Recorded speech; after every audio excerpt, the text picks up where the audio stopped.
नमस्कार, मी डॉक्टर अश्विनी देशमुख, तुमची गायनेकोलॉजिस्ट. आज मी एक इंटरेस्टिंग व्हिडिओ तुमच्यासाठी घेऊन आली आहे. सगळ्यात महत्त्वाचा प्रश्न जो सगळ्या प्रेग्नंट महिलांना पडलेला असतो, तो म्हणजे मॅडम माझी नॉर्मल डिलिव्हरी होईल का? आणि ती होण्यासाठी मी काय करू? आता बऱ्याच वेळा काय होतं, की महिला 6व्या-7व्या महिन्यानंतर मग आमच्याकडे तगादा लावतात, की मॅडम आता मी काय करू? म्हणजे माझी नॉर्मल डिलिव्हरी होईल, मी असं काय एक्सरसाइज करू? काय खाऊ-पिऊ? तर जर तुम्हाला नॉर्मल डिलिव्हरी हवी असेल, तर तुम्ही प्रेग्नन्सी राहिल्यापासूनच याची काळजी घेणं, मी तर म्हणेल प्रेग्नन्सी राहण्याआधीपासूनच याची काळजी घेणं गरजेचं आहे. कारण की नॉर्मल डिलिव्हरीसाठी सगळ्यात महत्त्वाचा विषय आहे, की तुम्ही तुमच्या आयडियल वेटमध्ये असणं, म्हणजे तुमचा BMI नॉर्मल असणं. त्यामुळे प्रेग्नन्सी राहण्याआधीच तुम्ही तुमचं वेट कंट्रोलमध्ये आणायला पाहिजे. तेव्हापासूनच तुमचा स्टॅमिना, तुमचं एक्सरसाइज तुम्ही सुरू करायला पाहिजेत.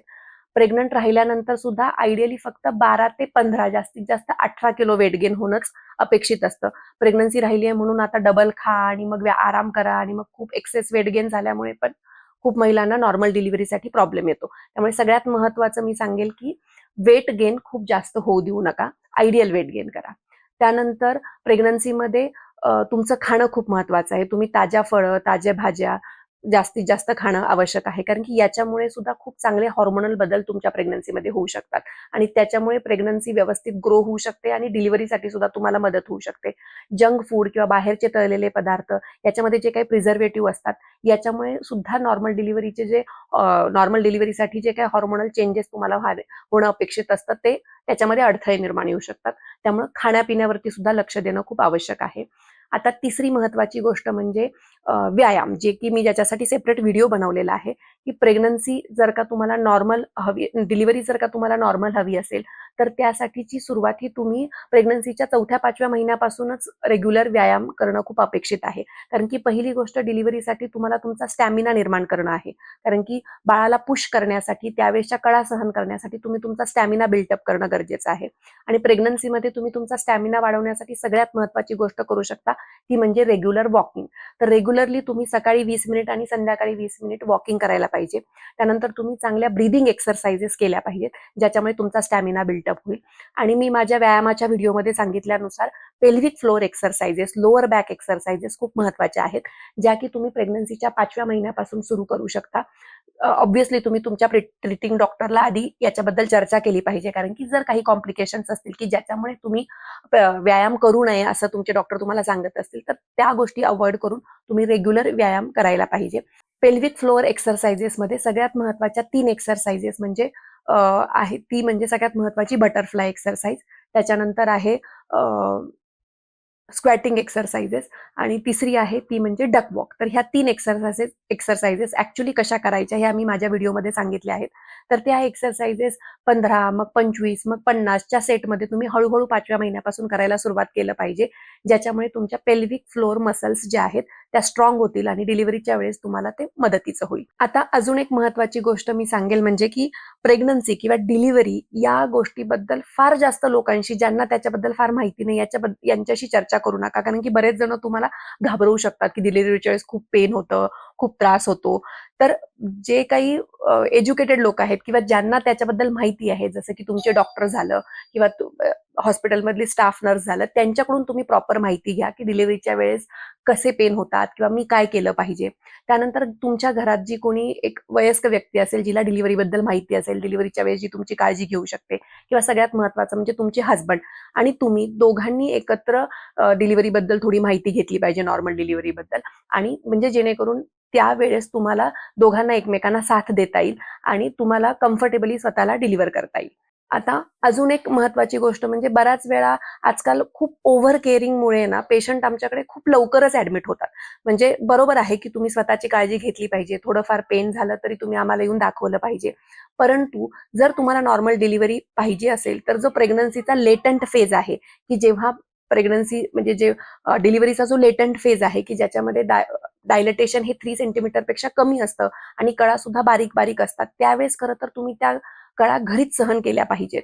आणि जेव्हा जर तुम्ही ऍक्टिव्ह लेवरमध्ये आमच्याकडे ऍडमिट झालात, तर डिलिव्हरी होण्याचा चान्स जास्त वाढतो. आणि त्यामुळे प्रेग्नन्सीबद्दल म्हणजे डिलिव्हरीबद्दल जर तुम्ही व्यवस्थित माहिती घेतली, तुमच्या डॉक्टरांशी आधीच चर्चा केल्या, की फॉल्स लेबर पेन काय असतात, ट्रू लेबर पेन काय असतात, मी कधी ऍडमिट व्हायला पाहिजे, हे चेंजेस जर तुम्ही आधीच माहिती करून घेतले आणि काही कळा जर तुम्ही डॉक्टरांच्या सल्ल्यानुसार बाळाचं व्यवस्थित चेकअप करून घरीच सहन केल्यात, तर नॉर्मल डिलिव्हरी होण्यासाठी सुद्धा खूप मदत होऊ शकते. आता नॉर्मल डिलिव्हरी होण्यासाठी शेवटी म्हणजे प्रेग्नन्सीच्या 9व्या महिन्यामध्ये तुम्ही स्वतःची काय काळजी घ्यायला पाहिजे किंवा काय गोष्टी करायला पाहिजेत.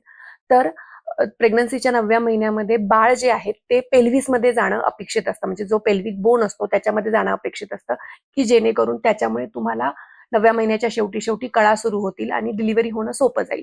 तर याच्यासाठी सगळ्यात महत्त्वाचं तुम्ही 8व्या-9व्या महिन्यापासून तुमचं पोश्चर मेंटेन करणं, म्हणजे तुम्ही उभे राहताना कधी पण स्ट्रेट उभं राहिलं पाहिजे, की जेणेकरून हेड हे खालच्या साईडला येईल आणि हेड पेल्व्हिसमध्ये जाण्यासाठी मदत होईल. आता दुसरी गोष्ट म्हणजे हेड पेल्व्हिसमध्ये जाताना अजून काय प्रॉब्लेम येऊ शकतो, की पेल्व्हिसमध्ये अजून आपले काय ऑर्गन्स असतात, की एक तर ब्लॅडर असतं आणि दुसरी म्हणजे बावेल्स असतात. जर का हे बॉवेल्स ऑलवेज फुल राहत असतील, म्हणजे तुम्हाला कॉन्स्टिपेशन होत असेल किंवा गॅसेसचा त्रास होत असेल किंवा तुम्ही वेळेत युरिनला जात नसाल आणि त्यामुळे ब्लॅडर सारखं फुल राहत असेल, तर त्याच्यामुळे काय होईल, की हेड खाली यायला प्रॉब्लेम होईल. त्यामुळे शेवटच्या महिन्यामध्ये तुम्ही काळजी घेतली पाहिजे, की भरपूर सारं सलाद खाऊन, भरपूर पाणी पिऊन तुमचं पोट व्यवस्थित रोज कसं साफ होईल याची काळजी घेतली पाहिजे, की जेणेकरून तुमचे बावेल्स जे आहेत ते फुल राहणार नाहीत आणि हेड खाली यायला मदत होईल. नंतर वारंवार युरिनला जाणं सुद्धा खूप गरजेचं आहे. जास्त वेळ ब्लॅडर फुल तुम्ही नाही ठेवलं पाहिजे आणि स्ट्रेट पोश्चरमध्ये उभं राहणं हे खूप गरजेचं असतं जेव्हा पण तुम्ही 8व्या-9व्या महिन्यामध्ये असता. आणि त्यानंतर पेल्विक फ्लोर एक्सरसाइजेस सुद्धा, म्हणजे हे बटरफ्लाय एक्सरसाइजेस घ्या, मलासन, डक वॉक, या गोष्टींमुळे काय होतं, की जो काही पेल्विक बोन आहे तो ओपन अप व्हायला मदत होते आणि त्यामुळे हेड खाली जायला मदत होते. कारण की 9व्या महिन्यामध्ये जर तुम्हाला स्वतःहून कळा येणं अपेक्षित हवं असेल, तर त्यासाठी बाळाचं डोकं खाली जाणं खूप गरजेचं असतं. कारण की आजकाल आम्ही नॉर्मल डिलिव्हरी सगळ्यात महत्वाची बाधा काय बघतो, की बऱ्याच महिलांचं हेडच पेल्व्हिसमध्ये जात नाही, डोकं खाली उतरत नाही आणि त्याच्यामुळे त्यांना डिलिव्हरी होण्यासाठी प्रॉब्लेम येतो आणि त्यामुळे 9व्या महिन्यातले हे पोश्चर चेंजेस आणि एक्सरसाइजेस खूप महत्वाचे आहेत. वॉकिंग खूप महत्वाचं आहे.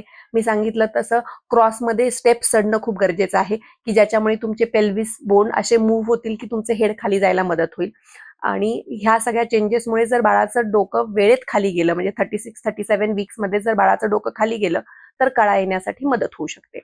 आता म्हणजे कळा सुरू होण्यासाठी जे शरीरामध्ये हॉर्मोनल बदल अपेक्षित असतात महिलांच्या, म्हणजे काय होतं, की लंग्स बाळाचे व्यवस्थित मॅच्युअर झाल्यानंतर लंग्स मधून काही प्रोस्टॅग्लॅन्डिन सिक्रेट होतात.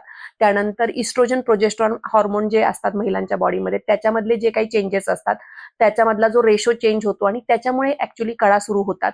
आणि हे हॉर्मोनल बदल व्यवस्थित होणं जर तुम्हाला अपेक्षित असेल, तर शेवटच्या 9व्या महिन्यामध्ये तुम्ही स्ट्रेस कमी घेतला पाहिजे, तुम्ही स्वतःला रिलॅक्स ठेवलं पाहिजे.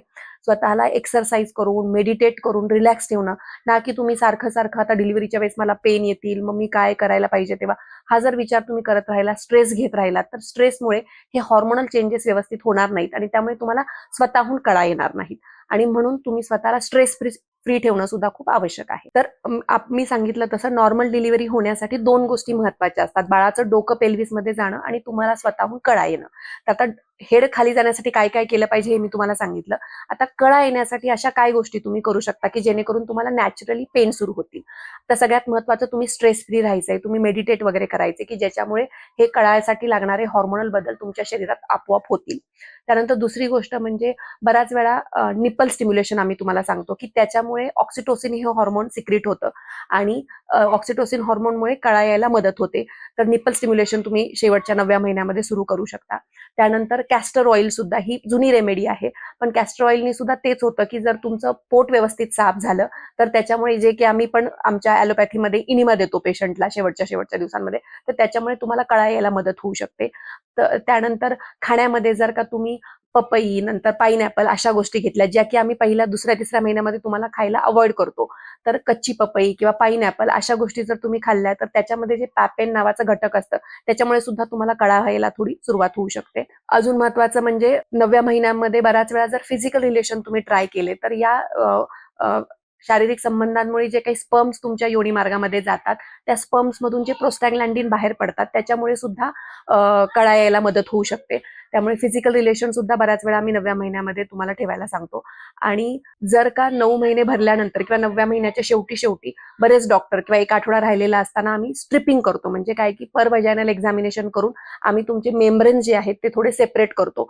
हे तुम्ही तुमच्या डॉक्टरांशी चर्चा करू शकता आणि याच्यामुळे सुद्धा बऱ्याच वेळा कळा यायला मदत होते, कारण की मेम्ब्रेन सेपरेट झाल्यामुळे प्रोस्टॅग्लॅन्डिन हॉर्मोन सिक्रेट होतात आणि कळा यायला मदत होऊ शकते. तर कळा येण्यासाठी nipple stimulation, physical relation, castor oil तुम्ही तुमच्या डॉक्टरांच्या सल्ल्यानुसार, त्याच्यानंतर पपई, पायनॅपल अशा गोष्टी खाणं, रेग्युलर व्यायाम करणं आणि ह्या सगळ्या गोष्टींचा जर तुम्ही प्रयत्न केलात आणि स्वतः मनामध्ये स्वतःला फिजिकली आणि मेंटली जर तुम्ही रेडी केलं आणि तुमची स्वतःची जर विल पॉवर असेल की मला नॉर्मल डिलिव्हरी करायची आहे आणि त्यावेळेस येणाऱ्या कळा मी सहन करू शकते आणि करणार आहे, असं जर तुम्ही मनात विचार केला तर तुमची नक्कीच नॉर्मल डिलिव्हरी होऊ शकते. फक्त मी एवढंच सांगेल की त्यासाठीची तयारी ही तुम्ही डे 1 ऑफ प्रेग्नन्सी पासून सुरू करा. स्वतःला ऍक्टिव्ह ठेवा, चांगल्या गोष्टी खा आणि व्यायाम चालू ठेवा. तर या गोष्टी तुम्हाला नक्कीच डिलिव्हरीसाठी मदत करतील. तर मला असं वाटतंय हा विषय तुम्हाला समजला असेल आणि जर तुम्हाला आवडला असेल तर तुमच्या मैत्रिणींसोबत नक्कीच शेअर करा आणि आमचा चॅनल जर तुम्ही अजून सबस्क्राईब केला नसेल तर तो नक्की करा. धन्यवाद.